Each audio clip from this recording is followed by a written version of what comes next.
Hi, everybody. And I think we've got people online as well, so it's not just the people in the room.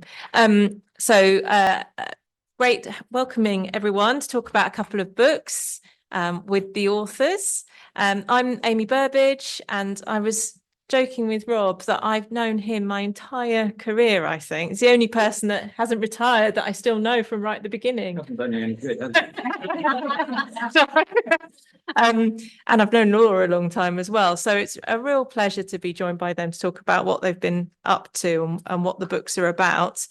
So I looked at the blurb, and Laura's just confessed that she's not even read the blurb about herself. So I'll do Laura first, and then she's going to do a little bit of a talk about what is in the book, and then Rob's going to do the same.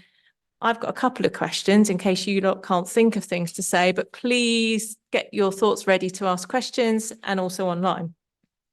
So just in terms of Laura, I think what's interesting particularly is a really wide, diverse background in terms of both as a practitioner, both in architectural practice and urban design as well, but research and writing. So lots of actual doing and frontline now at the moment in Nottingham City Council, dealing with applications and running a large team, actually quite a large team. So it's kind of application of theory to real practice is the summary. And then Rob's one is Rob Cowan, writer, editor, speaker, consultant, cartoonist, as we all know, illustrator and lexicographer, if I can say that. So a huge number of documents and publications which have kind of shaped the way that we think about urban design for a long time. Lots of training in there as well, and things like place check that are all put in there. So a huge background of information that's kind of both people have poured their knowledge into their books. And so we can find out kind of why they wrote them and what they cover tonight, hopefully. And which book is the one to buy? Yeah. But look, I get the brownie point because I've got both. So I go for Laura. Yeah. Well, we're going to start with Laura to do a little bit of a run through of what it covers. Right. But she said there's not going to be any spoilers, so you still have to buy it.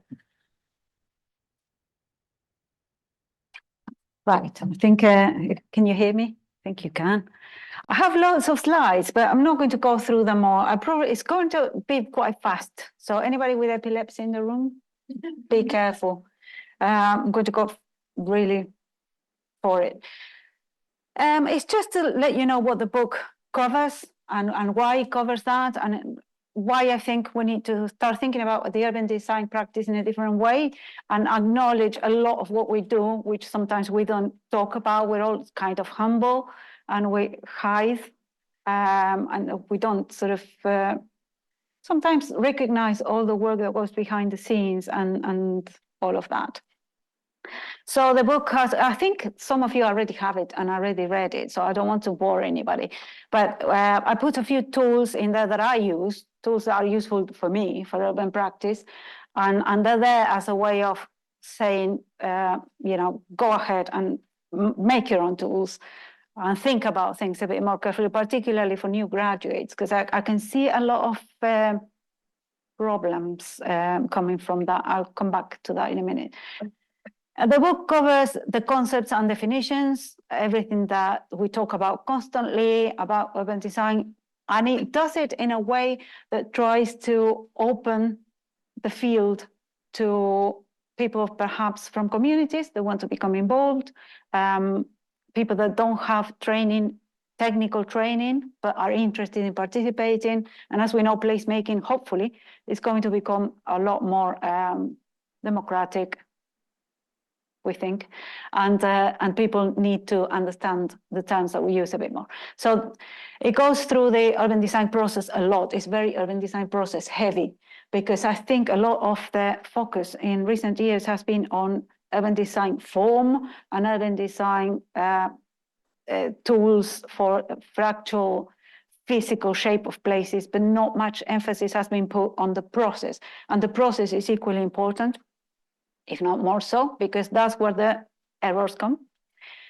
So it puts a lot of emphasis on that, looks at design stages, evaluation of design, and a lot of case studies. I try to do it a bit more light touch than my speech. So hopefully the reading is a bit more fun than listening to me.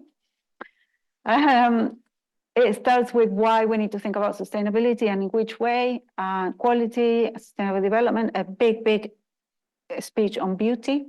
I really wanted to get that out of my chest. So you can go and read that. And it talks about the 3 spheres and how we are very used to looking at all the variables and the stuff that we use to measure and to take accountability for financial issues within the process.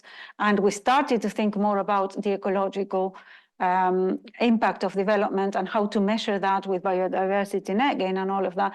But we still haven't touched much on the social aspects and what could we do better to make people accountable for the social impact of development. And this doesn't just mean jobs, it goes far beyond that. Looking at how the design quality model can help us think about, we don't only need to think about what placemaking in a way of what places feel like or look like, but also in how we get there, because that is really important, particularly with co-design and engagement. Again, this is very big in my calendar, in my remit at the moment.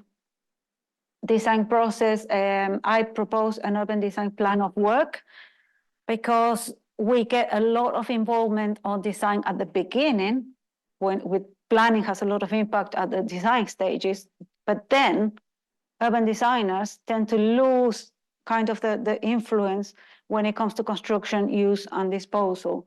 So we sort of don't think about that enough, and I think we should pay more attention of that, talks about how to do that and why I think that could cause problems. The RIBA plan of work, architects have this very detailed thing. We don't have that in urban design. And I see a lot of urban designers and architects using this for placemaking, but actually it doesn't work because this is designed for buildings and placemaking is a different thing altogether. So they have now added this engagement overlay, which I had the pleasure to be involved in, and I think is a great tool, but again, is for the design of buildings and for architecture. And we don't have that for urban design. So I sort of propose what I do, but I try to tell people, try to think about this, because we don't normally. And things that I can see, Amy said that I'm involved in planning applications, and I review lots of planning applications every now and then. I shared with my colleagues stuff that comes through pre-app, and it's really quite shocking, actually, what we find, what we have to deal with. So all the stages that particularly new graduates forget that we need to look at context, how things change over time. I mean, I'm preaching to the converted because everybody here is professional and you know what you're doing.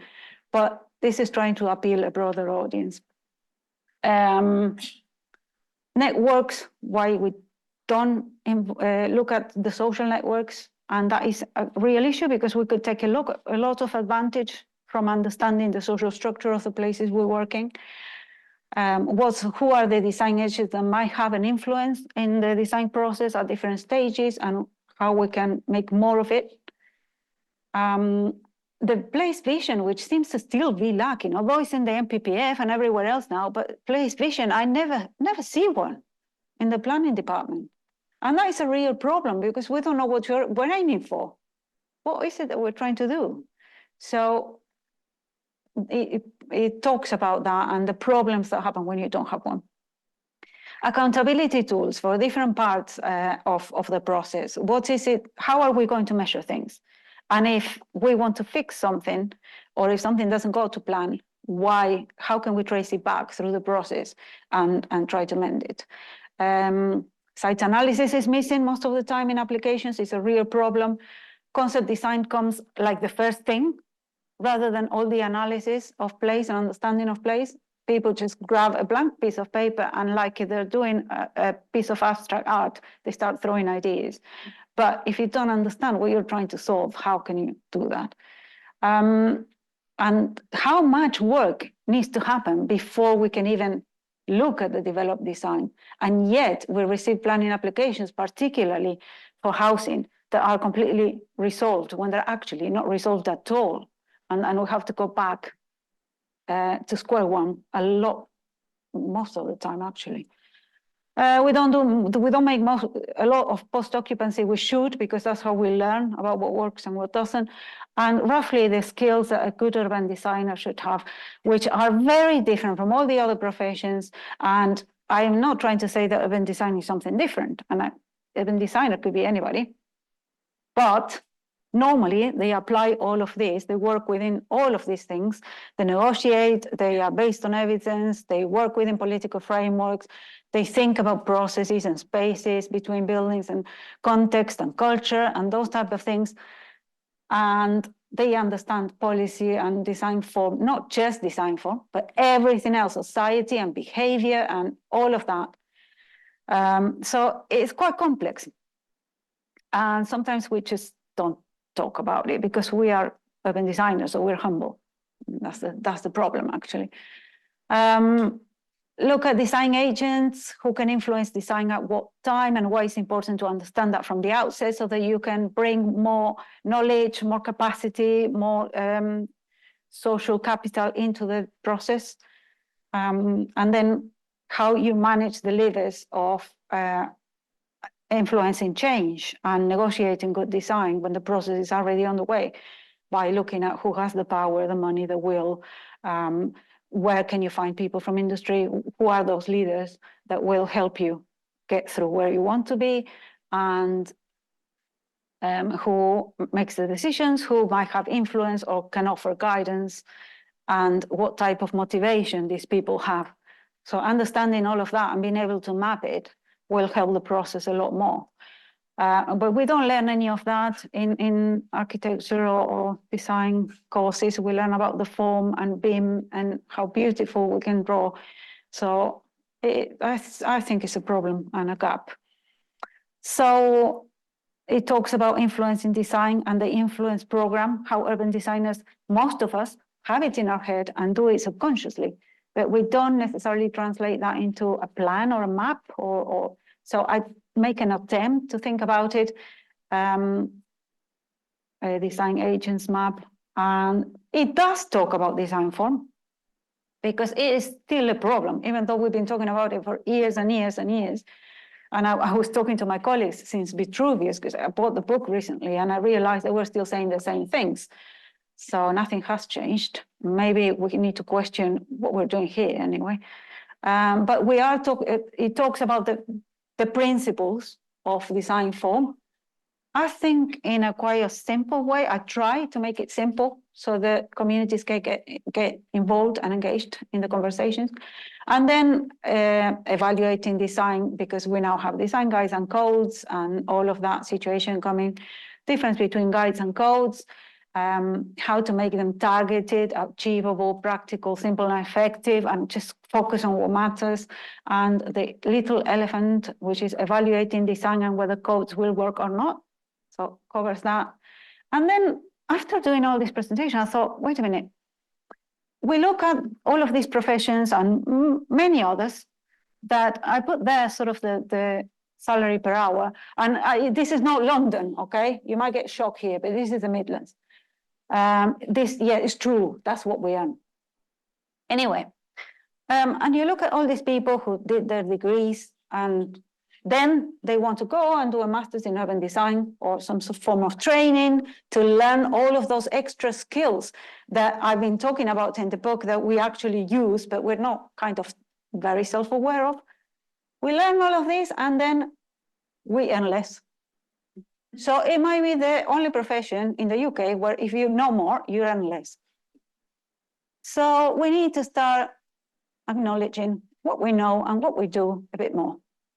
And then talking about how we can grow accountability and signpost accountability tools and make decisions to help make decisions more balanced, to get the balance right between social, economic, and environmental, and that we need to collaborate a lot more. So that's roughly what it is. This is some of the things that people have been saying, but to be honest, I don't like to look at that because I'm a bit shy because I'm an urban designer. So I haven't even read the book yet. So I get a bit scared. That's not very good publicity. But there you go. That's me. Thank you.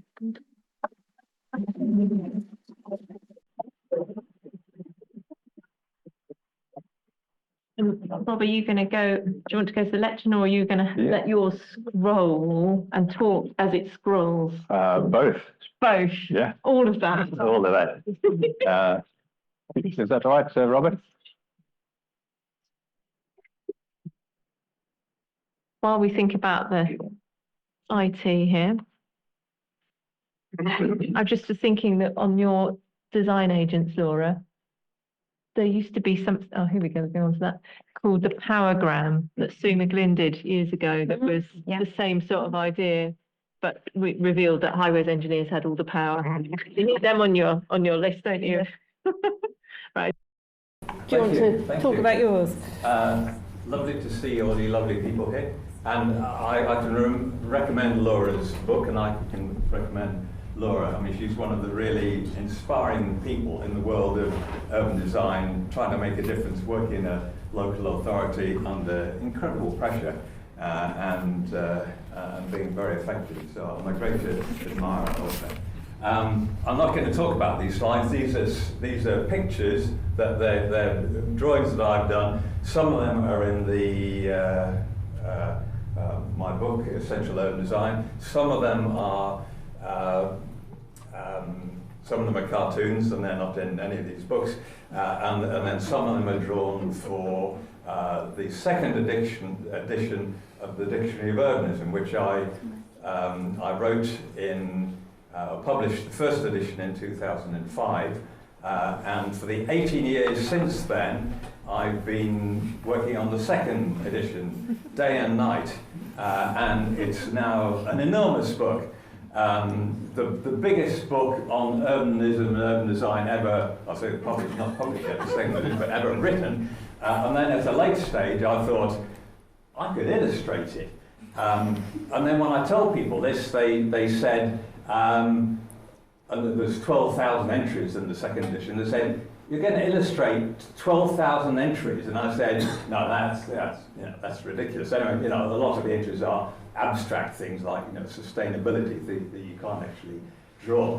But as time went on, I thought 12,000 drawings, that would be fun doing 12,000 drawings. So I'm on my way. I'm not going to do 12,000, and I've nearly finished them. But I'm going to do a lot of drawings of things in the Dictionary of Urbanism, because I just find it useful in a lot of urbanism, thinking about little bits of how cities are put together, and how they're all different, and how they reflect different ways of thinking about porches and things that aren't particularly wonderfully, beautifully designed, but you see hundreds of them every day, and you think that's an indication of how somebody was trying to express what they felt about this building, or how they thought it would fit into make a streetscape. So that's why I'm doing drawing. And the other, so back to Essential Urban Design, I can claim for that book is that there are no photographs in it. I've worked on lots of books over the time and written lots of captions to photographs in urban design books. And often I think, hang on, is this a photograph of good urban design or bad urban design? I don't actually know looking at the photograph, and I should. So the new book, Essential Urban Design, hasn't any photographs. It's got 250 drawings, and a lot of these, some of them are by me, and some of them are by the good urban designers. So there's lots of drawings in there by urban designers, because I like looking at urban drawings by urban designers, because they reflect how a designer is. Sometimes they reflect how they're thinking, they're doing the drawing, because it reflects their thought process, and they do a drawing, and they do it a bit differently, and then eventually they develop their ideas. And other times they're doing the drawing because they're trying to communicate some ideas to the client or to the public, and some urban designers are very good at it, and some are not so good at it. But I think it's a wonderful skill, and to me, looking at drawings by good designers is exciting and fun, which is why I put a lot of them into this book. I don't think anyone's explained Laura's T-shirt, and they don't like to ask, but it's Jane Jacobs, says it all. So, and another thing in my book, I'm going back to some of the drawings here are the great names in urban design. So I'm trying to do drawings of a lot of the people who have made an impact on urbanism, on urban design, of whom Jane Jacobs is one of them. And it's fun to try and find photographs of these people, a lot of them who, well, I don't know what they look like, and then do a drawing based on that photograph and try and express something of the person. People ask me why writing the Dictionary of Urbanism doesn't drive me mad, and I explained that because I've got another side job, which is writing another book, which won't ever be published, I hope, but which is the alternative Dictionary of Urbanism, which is a much shorter book, but which instead of the Dictionary of Urbanism, I try and define words as they're used. The alternative Dictionary of Urbanism, I try and define words as I would like them to be used, and it keeps me amused. And I'll give you a few of them. So, for example, Arcade, the organisation that helped Noah get the animals on board. Architectonics, what architects mix with their gins. Civic pride, tasteless white bread served at local authority buffet lunches. Cycle path, a dangerous lunatic. Fine grain, muesli from Waitrose. Genius loci, a really brilliant train driver. As well as lots of drawings in this book, there's one statistic, and I'm told that every statistic you put in a book, you lose 25% of your readers. So I've just got one statistic, and it's 94%. That's a good statistic. 94% of all master plans fail to achieve their aims. I made up this statistic. That doesn't mean it's wrong, because whenever for example, is it true your designers, 93%, 60%? And people nod and they say 94%, that's about right. And I've been testing it for years, and it's stayed at 94%. And I think it's interesting to think, why is it? We're urban designers, and 94% of what we do doesn't achieve what it's meant to achieve. And the answer, as we all know, is that, well, people produce master plans, and then conditions change, the local authority changes its political stripe, or the site gets bought by another developer, and they want to produce their own master plan, either because they want to do something different, or just because they want to show that they're in control. But it's also, master plans fail so often because to get a master plan to work, it needs, I think it's good to think of a master plan not as a physical document, but as a process. And to make it work, you need to understand what makes development happen. So there are an enormous number of, there's local authority policy, guidance, central government policy and guidance, rules, regulations, the ways that professionals work, design audits, various other different kinds of audits, all the things that highway engineers propose, established ways of ways of connecting, where you can have a road junction working, how a road corner works.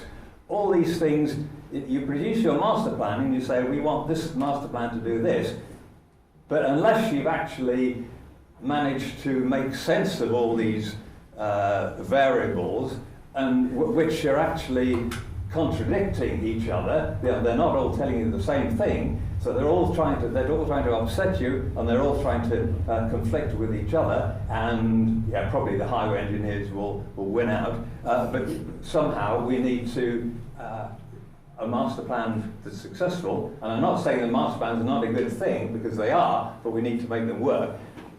It's a matter of trying to understand these enormously variable things and trying to get them to work together, which is really difficult and can be really rewarding, and which is why urban design is a really important, rewarding profession, because it's actually people who are trying to do this and trying to make things fit together, and why urban design isn't like other professions where architects have an idea what they're trying to do, and planners try to make the process work, and highway engineers are trying to screw everything up. But urban designers are trying to make things work, and the reason we write books about it and trying to make it as simple language as possible is because it's important that as many people can understand what urban design is about and try and make sense of it.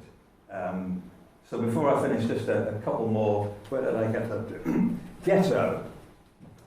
A cake ordered in bad French. Hamlet. A small pig. Letchworth. The door charge at a lap dancing club. Liverpool. Everton's bitter rivals. Long life, loose fit, low energy. A bored pensioner in baggy trousers. Pastiche. Fast food from Cornwall. Enough from me, thank you.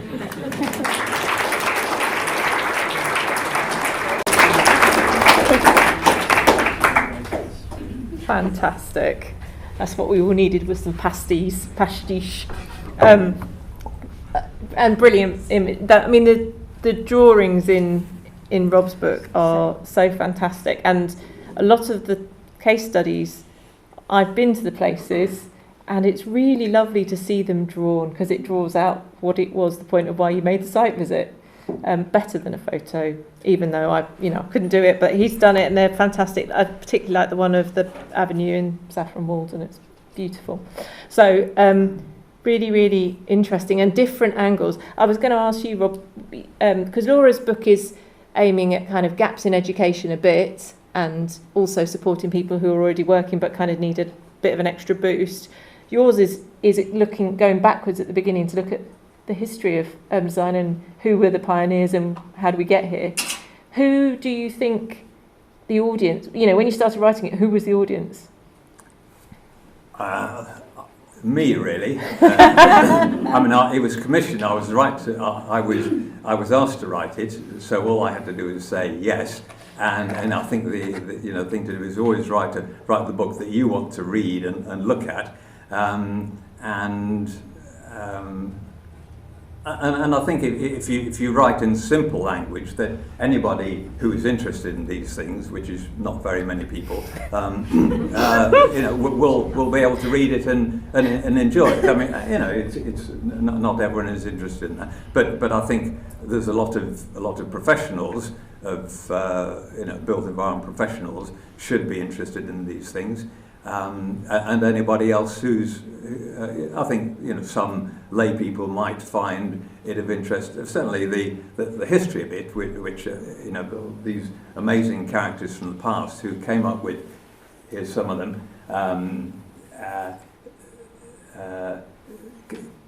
came up with the ideas that we're sort of fitting together, and some of them, they come and go, and the new ideas tend to be the old ideas that these old people came up with, I find it a great story of how these ideas developed and how you know, our current ideas, where our current ideas about urbanism came from. Yeah, it's really interesting going back, and then it goes right up to the present. You know, you've got massive, small, and things that are really kind of current thought processes going on. So it's really interesting to take it all the way through. I think both of you, it's kind of how many different people are involved in this endeavour, from the span of the professionals, and how you can kind of try and stitch the people together, because both of you pick up the people loads, like both engagement, but I like your design agents, Laura, as an idea, all those different agents of change, or potentially blockers, I suppose, sometimes, but agents of change within things. The same with Rob, that all the different people that are involved, like, you know, how many different professions involved in a high quality master plan, that one person's got to try and steer or conduct that effort. You mentioned massive small, which is a thing that I've been working on with Kelvin Campbell over the years, and we're planning a series of podcasts on the subject. And the idea of massive small is, in a way, instead of master planning, which tends to think about an end state, you know, where they go wrong, is that the master planner thinks, right, we need to draw the end state where we're going to get to, and if something changes, then you never get there and it falls apart. So the idea of massive small is it's the way that places were developed. You know, the street where I live, you know, a Victorian Edwardian street, it was laid out, and people developed plots in one plot. They bought one plot or 6 plots or 2 plots, and they were individual people, or they were developers or builders, and over a period of 20, 30 years, the whole street was developed into a wonderful bit of urbanism. Nobody designed the end state. Nobody knew what it was going to look like. They didn't have to. They just need to set the original parameters, which in this case is where's the street, where's the drainage, and how big are the plots going to be on average. And if you can set that out for an area and let people get on with it, the idea of massive small is you can have massive change and massive development, but in small increments. So it's radical incrementalism. So you don't need to design big housing estates and have big house builders to do it. Lots of ordinary people can do it, because a lot of people have got a lot of money to spend on housing, because they do spend it on housing. If they spend it on actually getting housing built, all they need is the framework to do that. And it happens in the Netherlands, and it happens in Germany, where local authorities organise bits of large sites, and they divide them up, and they are sold off to people who build them. And the result is lots of people building a lot of housing of the type they want. And we don't do it. We don't build lots of housing, and we don't build the housing that people might want if they had a choice. And the massive bit is still that there is some sort of guiding, there is some sort of framework above that, but it's setting those really big strategic principles, and that in a way the vision still really important, but then you let the many hands to deliver it, and then giving people the freedom to do it how they want to do it. And the podcast is good as well, as a bit of a plug for that. It's worth a listen. I want to hand over to the floor and see whether people have got any questions. I've got another question up my sleeve if people are still thinking, but we can. And if there are any questions, Robert was going to monitor the chat, because I can't see any of that. But yeah, have any of you got any questions you would like to ask our esteemed authors? It's not so much a question, but just as an observation on the master plan side. I've had the experience of going back to visit places that we designed sort of 10 years ago, and things have turned out quite differently. So particularly thinking of a place in Ireland, the Liberties in Dublin, that we went back there, and the economic situations changed, and a lot of the things that we imagined just didn't happen. But what was really good about it was that there was a sort of connectivity plan, you know, how to join up all the areas around it. It wasn't a new place, it was an existing place that got regenerated, but regenerated in a slightly different way than was planned. But what was really good is the sort of green space framework, and I think without that, it would have been, the whole development would have been a lot worse. So I'd say if anything's valuable, it's a kind of focus on that, and it was done with local people. Let's start with the green space and let the rest evolve. And taking the assets that were there and you know, preserving the ones that were very important and so forth. Yeah. I guess there's something about the going back and looking as well, because I think that's something that comes out of what you talk about is, you know, post-occupancy evaluation, proper post-occupancy evaluation is a big deal and expensive, but actually you can just also learn an awful lot by going back and facing up to whether it worked out or whether it didn't and learning from it. Ring a couple of doorbells, talk to people, they give you a cup of tea. We do it all the time in Nottingham, but it is invaluable because you can get first-hand experience of how places worked or didn't work. Yeah. And actually as well, if you're talking to applicants in your area and you can say, well, no, we don't want to do this anymore because this is what happened. Exactly, and there is this thing that applicants tend to say, which is, oh, you've done this round the corner 5 years ago, and that was permitted.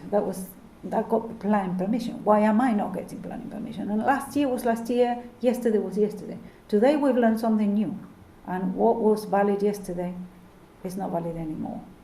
So this thing about the planning, you know, setting precedents and all of the legality of it, we need to move away from it because it's not helpful.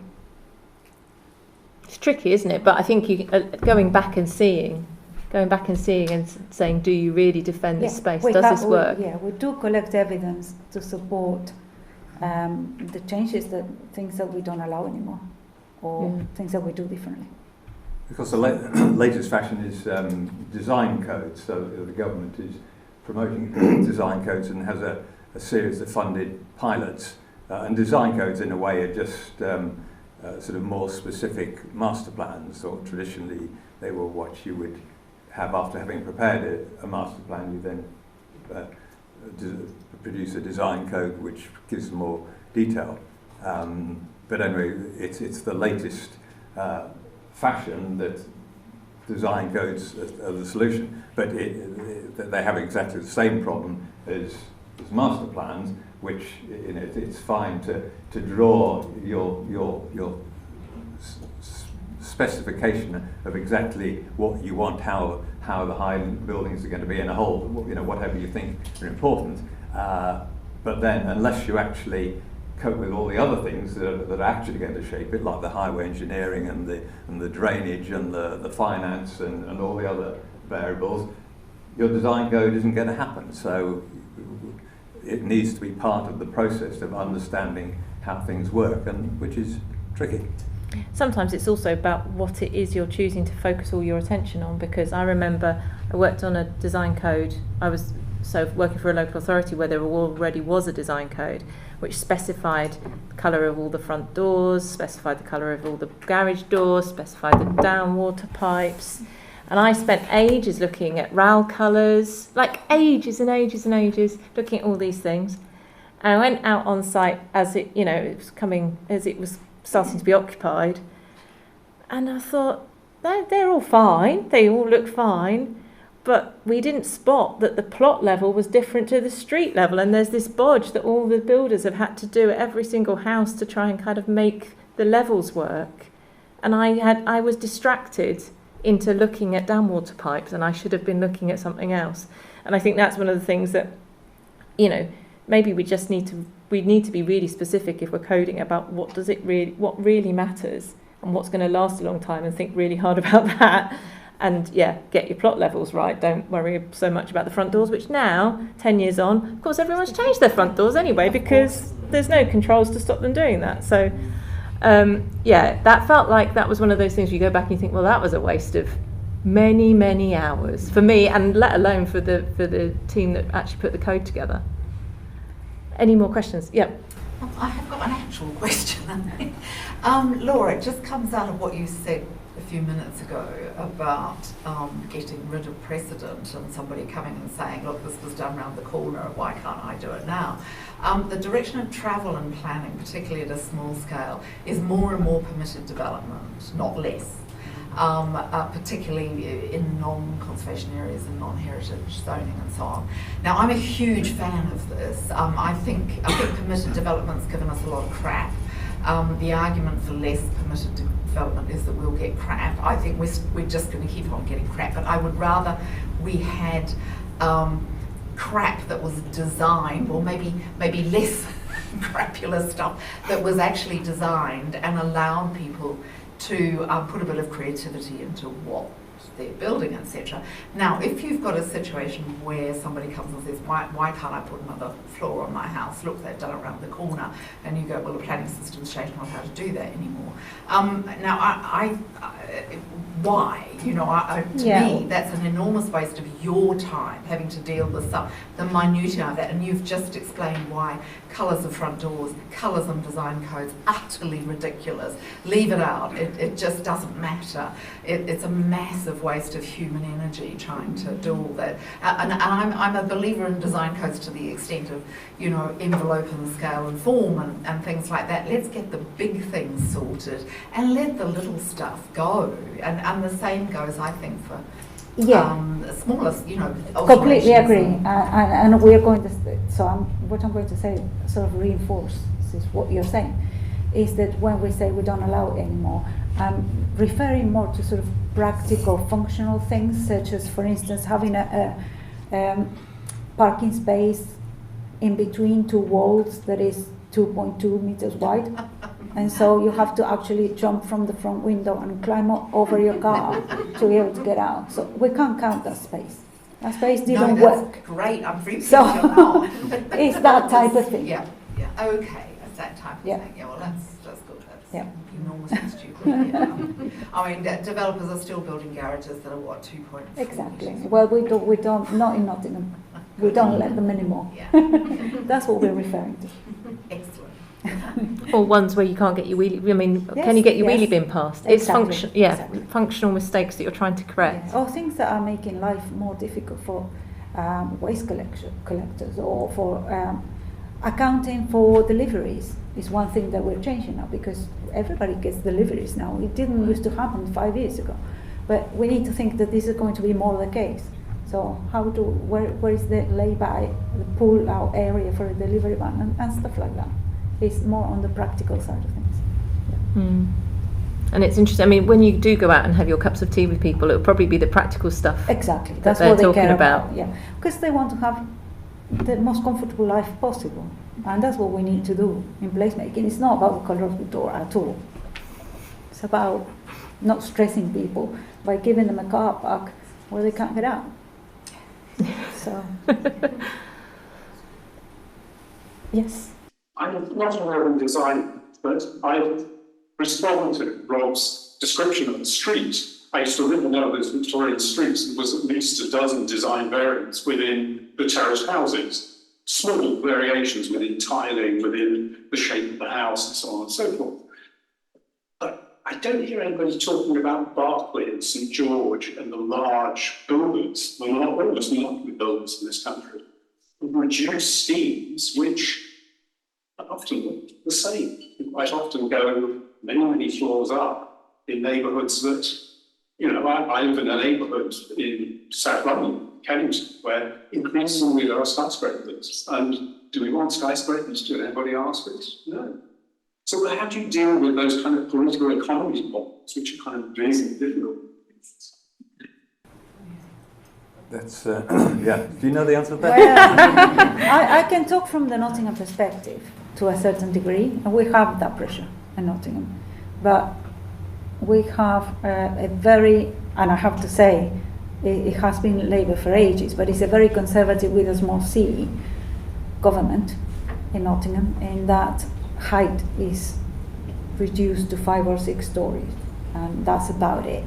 And we have located in our city centre design guide, located landmark spots for tall buildings, and the definition of a tall building is 4 stories above the average height. So the average height in most places is 3 or 4 stories. So you're never going to get a tower anywhere. Yet we get planning applications, I would say, every week with 32 stories. And it is a constant battle. But I don't have an opinion. I think some places could take a bit more height. But it is a mindset, I think, sometimes.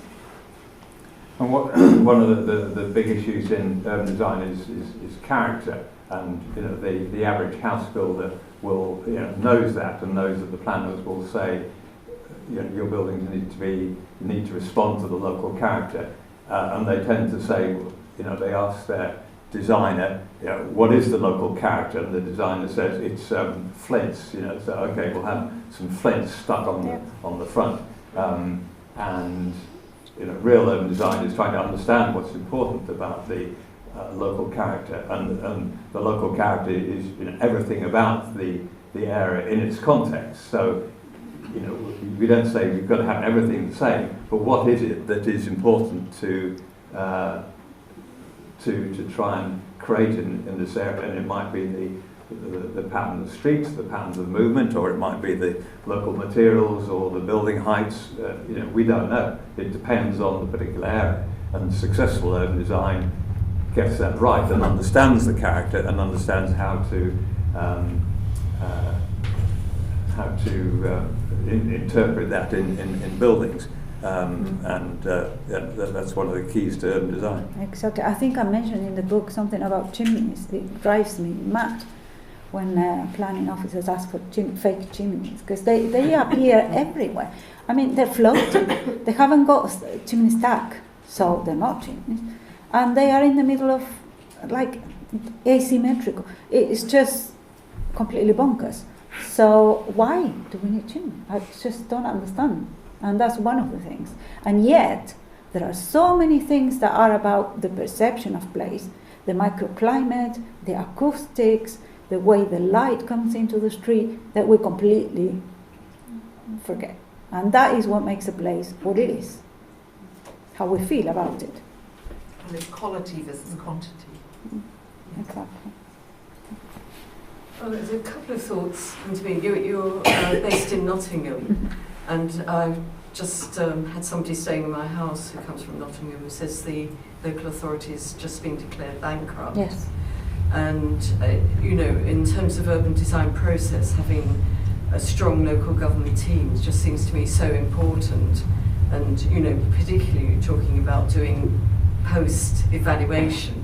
And you need somebody from a local authority to do that, because I don't suppose anyone from Barclays Homes is going to do it unless, if they're forced to when it falls down or is damp or something, and they're settling a claim. So that's one question. And another question is, I'm very interested in the urban night and wish urban designers would think more about how do places feel at night. And I wonder if that's something you take on board in your team. Yes, the answer to both questions. The first one is our team is kind of half of what it was before, but this is just naturally shrunk because of the situation.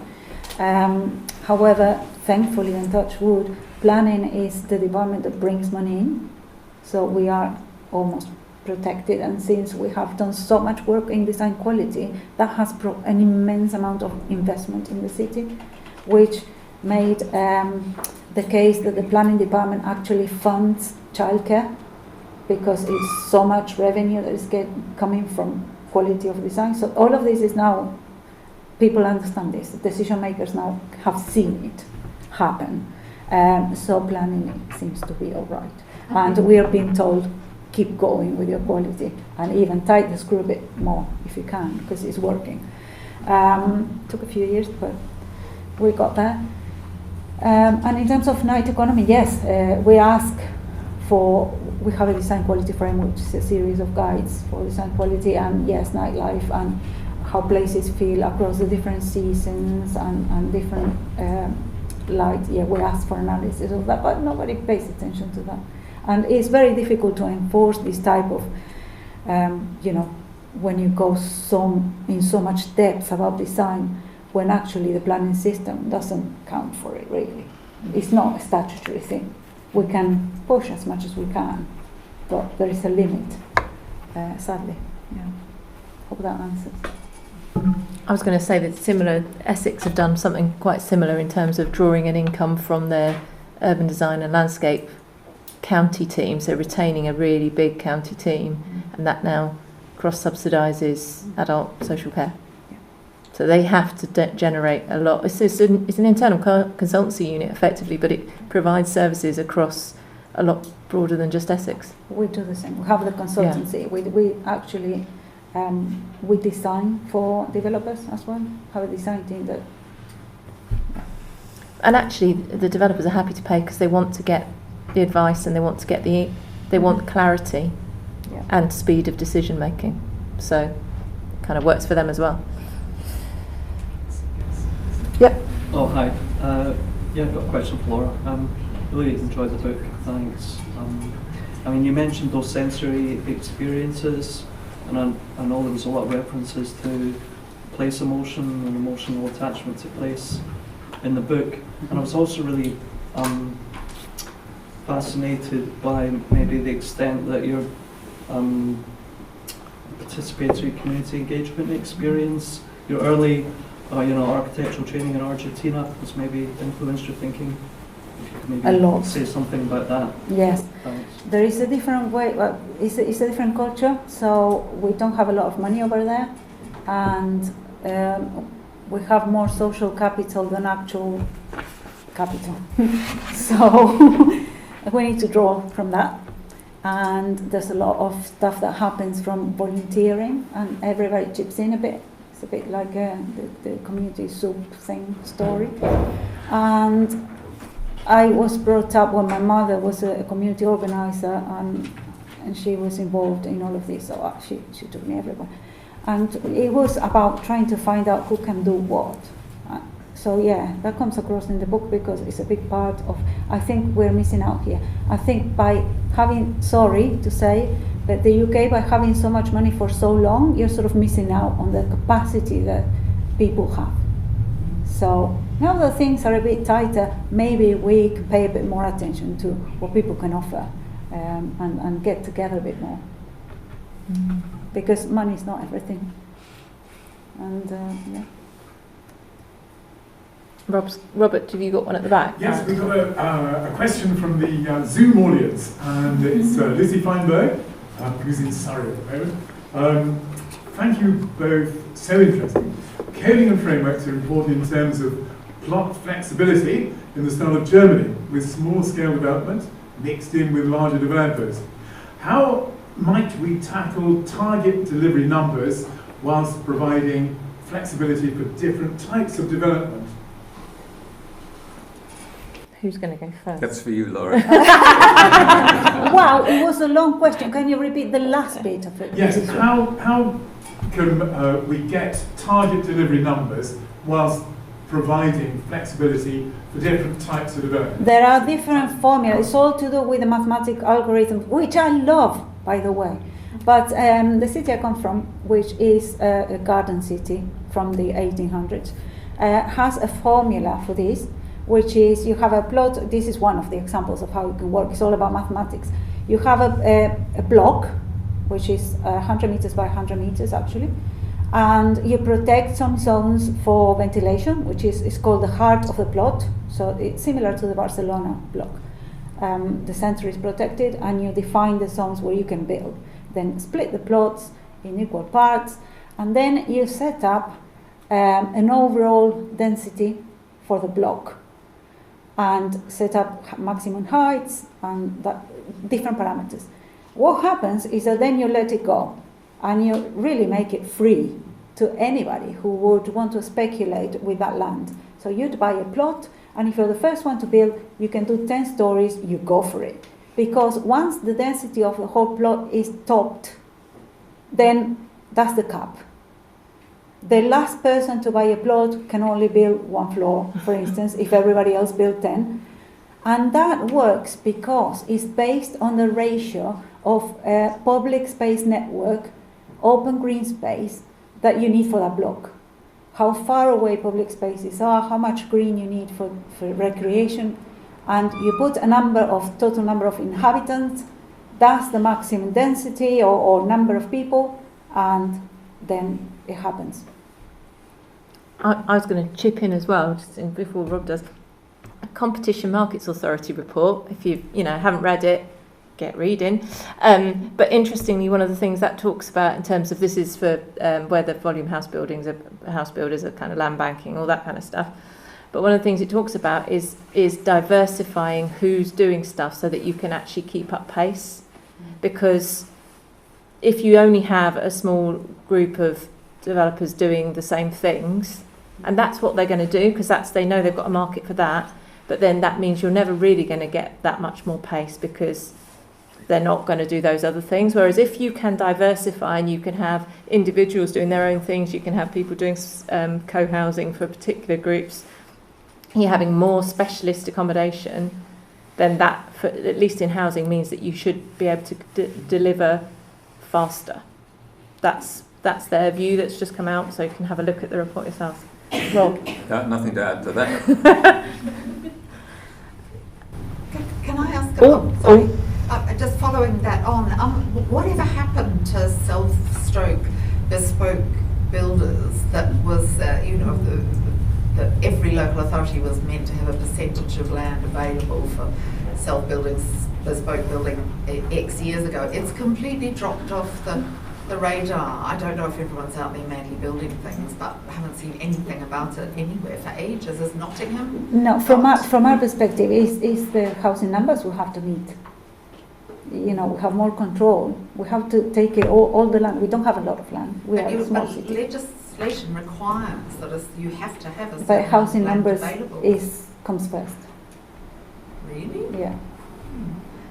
Paragraph 157 in the NPPF. I'll have to look it up. I think it's about a register, isn't it? You have to have a register of Yes. the land available, but that doesn't necessarily mean that it translates. As well, as Rob would say, you can have a plan, but can you deliver the plan as you'd have intended? Yeah.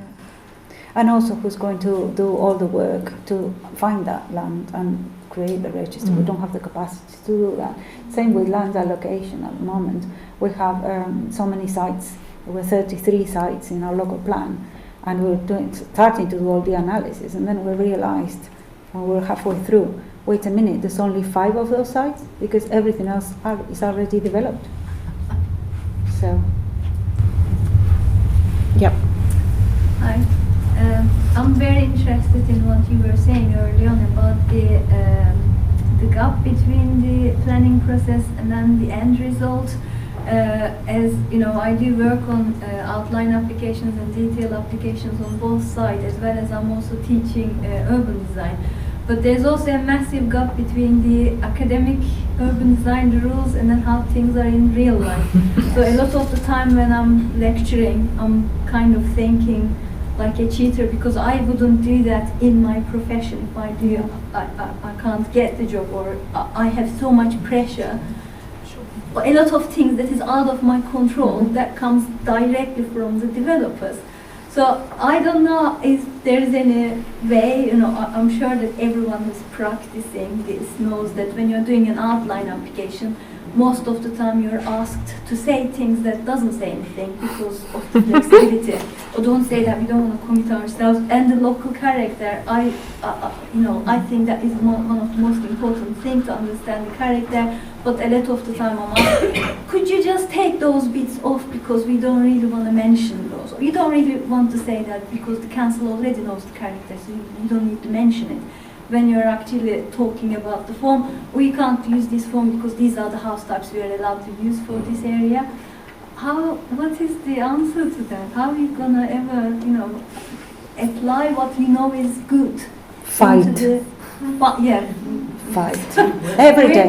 Yes, do we need the, support from the council? Like, I love it when my application goes to the council and then they come back, oh no, we need more details on this area, we are not happy with these wishy-washy words, and then I'm very happy because I can't say that to my clients. Yeah. I have to, I'm representing them. So. Laura and I have been teaching on a training course in Newcastle that's been held several times, and this is going to be held again this year, which has a really interesting group of students who are, people in architects and planners and developers and house builders, and who are exactly the sort of people, you need to, it's only a 3-day training course, but in 3 days you can, explain to people about the sort of things they should be thinking about, and they can be very receptive. And in the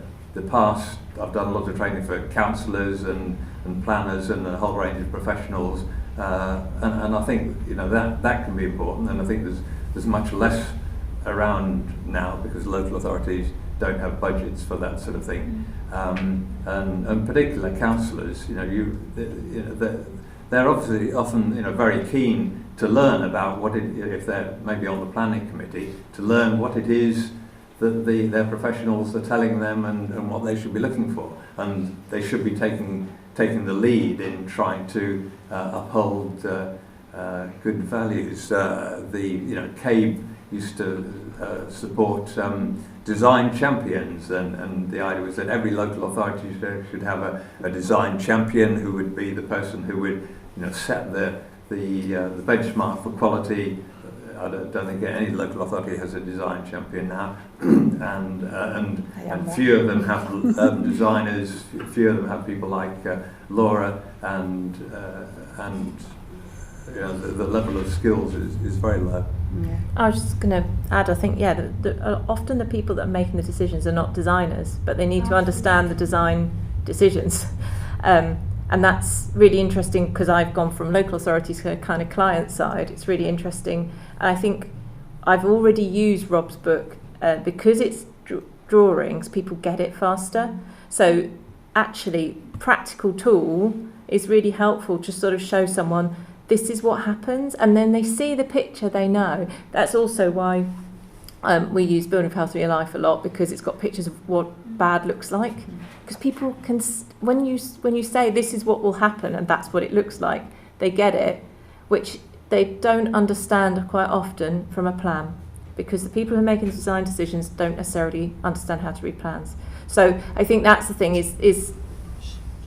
but it's real life, isn't it? That is what happens. Councillors won't necessarily understand how to read plans. Clients won't always. A lot of the people who are managing the process are project managers who don't like going backwards.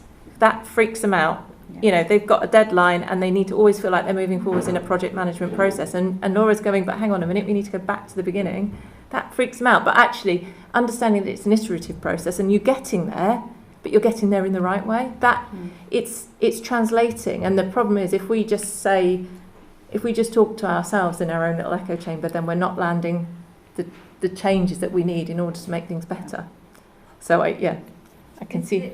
Yeah, I just wanted to say actually that I read Laura's book about a year ago. I think when it first came up, we've been trying to get this together. This is our third attempt. We had 2 bookings cancelled because of train strikes and stuff. But welcome everybody. I'm so glad you made it. But I read your book a year ago as someone with no experience of urban design, and I wanted to read it as a complete novice, a complete beginner. And I reviewed it for the Urban Design Journal. I haven't printed it yet, but just a couple of weeks ago, somebody from Medway Council contacted us and they said, I've read this great book by Laura Alvarez, and we have put those tools in action and we are getting results. And that's from Medway Council. And I really wanted to thank you for saying that. Because it's working. Thank you. Well, it was for me, but thank you for saying that, because it's really quite scary actually. Because I put my life, my professional life in there, and it goes out, and then you don't know what's going on with it. So thank you, that helps a lot, because I'm planning my next one. So just a little bit of reflection, if that's allowed, but there is a question at the end. So following Rob's pictorial theme, I was thinking of a spot the difference two pictures with differences in them. And so on one side we've got good urban design, which possibly one way we could describe it is about taking a good deal of due care and attention to every aspect of the design and also every part of the process. And if you then look at the other picture, you're setting it in a different scenario where you have constrained resources, fragmented professions, differing agendas and scarce resources. So there's these differences, and obviously I think a lot of the things we've been discussing is how can we square that? How can we kind of get one to work for the other? And I was sort of interested in, Laura, what you were saying about the community, and I know the work that you've been doing in Nottingham has been working and getting the community to say it for you, and in fact getting them to police it for you as well. Yeah. So I was wondering if you'd like to say a little bit more about how we can kind of leverage change and squaring this circle by working much more with community voices. Yeah, working with the community in a positive way and doing it right actually can give you a lot of power. It has helped us enormously to bring things to the equality agenda that we wouldn't have dreamt of having those in decision-making power looking at. For instance, the Wellbeing Design Guide is one of them, that when we were doing the engagement for this equality framework, we talked about housing and what works for housing, public spaces, and 5,000 people involved and lots of comments. And after a while, the community started to get together themselves. People started to sort of form groups, and they sort of kind of formed a group and came to me and said, look, this is what matters, and there's nothing about it. And it was about how you can, instead of doing just houses and green infrastructure the way that we normally do, a patch of green with a few trees, how do we make that work harder? And what does that mean in terms of well-being? And now, for every development that comes up, this group is sort of checking the planning application against the guidance.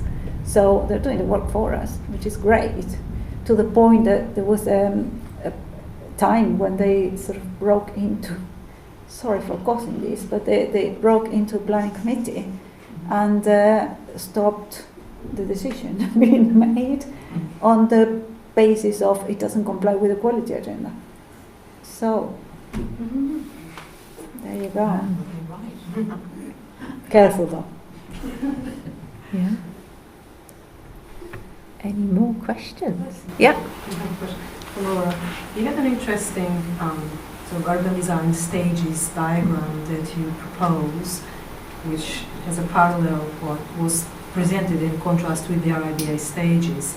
I think, being an architect and urban designer, there's a pretty good clarity about the process in architecture, and it allows an architect to do a few things which could be quite interesting if we could do in urban design, which is to spend enough time on the early stages, on the stages 1, 2A, before you really start detailing a building.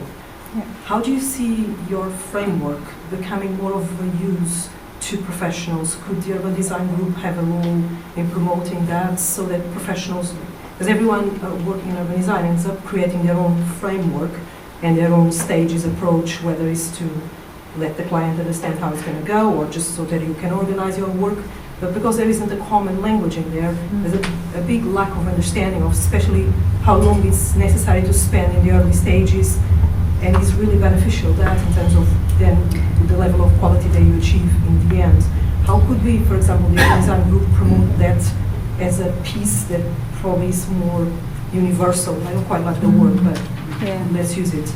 More universal across different practitioners. And then the second thought on that is that could that help public procurement? Because urban designers don't always work, I don't always work for the private sector, I also work with the public sector. And I also think that the public sector sometimes also lacks the understanding of the process for reasons that people have mentioned before. I wonder if something like that could really help the public procurement as well and help the practitioners have enough time, due process in the early stages. People to acknowledge all of that work that comes before the actual sitting down and doing a master plan. That's where I was coming from when I started writing about that. Because I, as an architect, I find that the RIBA plan of work is really useful. Because if everybody can see it, you're at a meeting at the beginning, inception meeting, and everybody knows what needs to be done before. So, you know, oh no, I need 3 weeks because I need to do this before. That doesn't happen in urban design. So that's where I was coming from. Now, applying the thing that I came up with from my own thinking broadly, I'm a bit scared of. I think what the aim of the book was is we need to start thinking about this. We don't have this, and it would be a really useful tool. It was almost go ahead and think that might help urban design process, having something like this. But I don't know whether taking my own thinking from my experience, which is limited, is my experience from 25 years, is, you know, only what I experienced, and trying to apply that is a bit scary for me. But perhaps forming a group or something that start to think about it, maybe, yeah. I'm just telling urban design practitioners we need to think about this because we don't have this. That was the point of the book. So again, I was thinking about the delivery stage. There should be some rules about the coverage for certain areas, because a lot of my design is driven by coverage. I know what my clients want to deliver. Oh, you have to have, you know, I don't know, over 17,000 square feet coverage for this area, and it is impossible to get the character you want to have with those numbers in there. And nobody has any rule on it, and I understand the pressure on them because they can't win the site if it is not profitable for them. You know, you've got coverage coming from developers, and you've got density coming from planners, yes. And things loose by themselves mean absolutely nothing. Yeah. That's a real valid point. And that is like one of the most important things when I'm delivering a scheme. Have you got that in your dictionary of urbanism? You've got to have that. What's the term? Coverage. I'm sure it's there. No. What do you mean? Site coverage? What I mean by the coverage is that how much of the site is being used. Site coverage. So it's not really the density. You know, you can have bigger houses. It's the footprint. Units, or smaller houses, but more So of it's, them. it tends to be like floor area per The acre. floor area per FAR. acre, that's Yeah. it. That's Yes. FAR. Yeah. So, You got that wrong. Yeah, he's getting a look. It's gone in his little book. 12,001. Yeah, how do you drawing that one? That'd be fun. Robert, you've got to read my book then. You'll find a lot of words there. Thank you. Extra I've words. invented a lot of words. I have read your book, and I have taken words, and there are entries in the dictionary that came from your book. So look at that. Today's a revelation there. And I think I haven't come across this term before. Laura uses it. Does that mean that Laura is using a word that actually isn't a word because she just made it up? Or because Laura is actually an important writer and thinker in urban design, should it be in the Dictionary of Urbanism? And the answer is, of course, yes, it should be. So it should have. But she will have to read the book when it eventually comes out, and it's going to be a very expensive book. Encyclopedia. Fantastic. Have we got any more? Or if you were to review that book for the urban design, you could get it for free. Oh, yes. Yes, well, and that's partly how you might end up being here doing my job, because I reviewed Rob's book for the urban design group, so that's partly the reason why I agreed to do this, because I enjoyed it, and then you get to come and sit here with all these lovely people hearing their efforts and great questions. I think, is that about right, Rob? Need any more, or we got, no? Well, in that case, could I just say a couple of things? One is Chuck Wolf over there said he'll never talk to me again. Well, first of all, he has the award for coming furthest to this event, having come from Seattle, especially to be here tonight. So, and also he said he would never talk to me again unless I mentioned his theory that our mobile phones, or cell phone as he quaintly calls it, are places. But if you want to know, I'll talk to him about it. But I've done my duty. Oh, that is really an I want to interesting say that thought. I lived here for several years, but I want to say that even in America, people know about place check, partially because I've talked about it in my books, and this idea of a dictionary of urbanism. I don't think they really know it has existed, but they think it's a good idea. So Rob, you have to finish it. I will. It is just about finished. Yeah, and I think, Laura, it's very interesting to learn about your work and to contrast the state of the art and science in the United States, which is, it's different. And Rob and I have talked about this a lot over the years, but I think the Urban Design Group and Robert have been very nice to me over the years, and I would urge you, for many of you who, many of these questions have different answers in the U.S., and they're not always better, but I think what I've learned is that, you know, in different countries, people have thought these things through that are just beginning to come to light in another place. And so I think even in this turgid age of stale ideas, you know, cross-pollination is very important. Thanks. And this another two quick things. I've been told that my book is on sale for £10 off the normal price for £27, and that I'm told that I will sign it and draw a quick cartoon on anyone as requested. And finally, I'd like to thank Lynn over there and Robert Huxford for organising this event 3 times, and also personally Robert for giving me an enormous amount of help with my book. He's incredibly generous in his time and supporting an enormous range.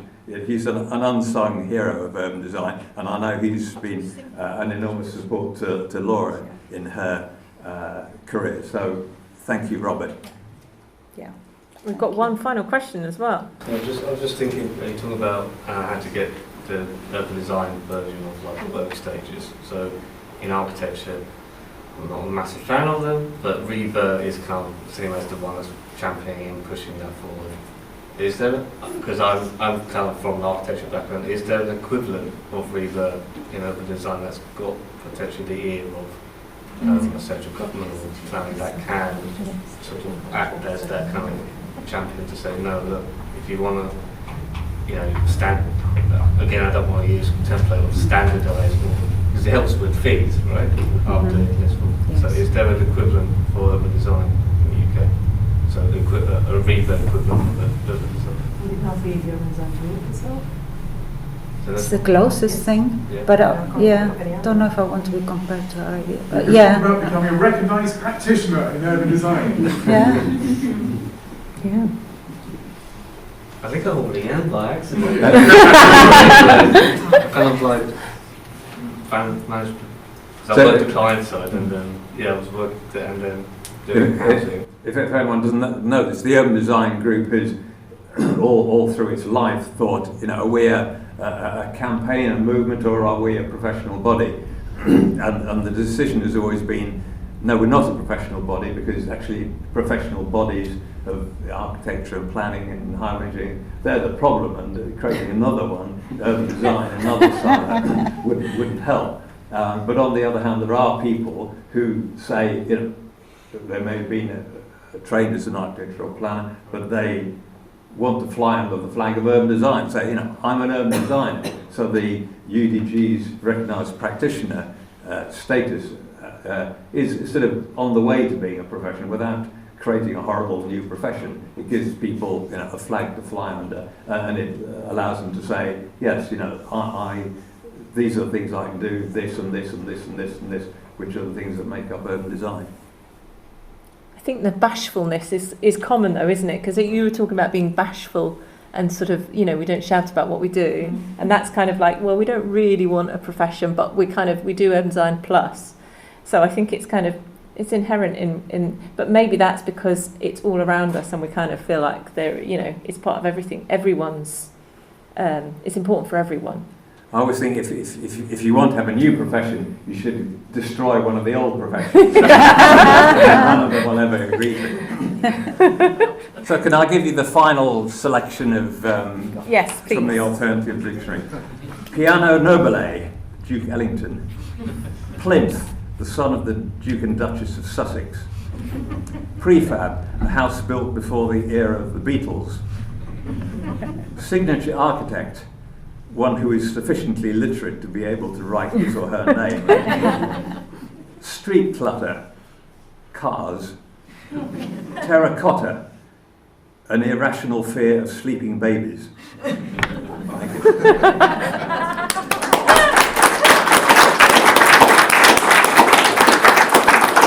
Fantastic. Thank you all.